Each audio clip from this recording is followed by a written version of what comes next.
No, Andrea, also an announcement regarding the Students' Loan Bureau. What was that? Yes, Archie, Dr. Clark said that the interest rate of eligible borrowers in good standing, that's those in good standing, that will be reduced by 2 percentage points. And that means postgraduate loans will move from 9.5 to 7.5%. And pay-as-you-go loan, that will move from 6% to 4%.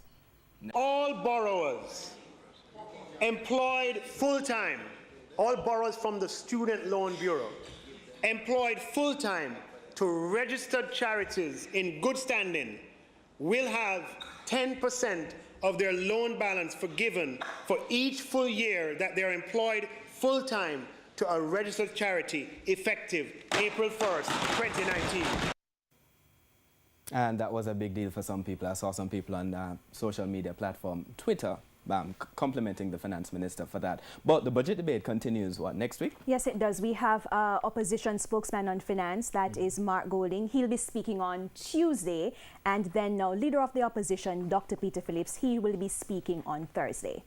All right, thank you very much. Andrea Chisholm, following that story. Now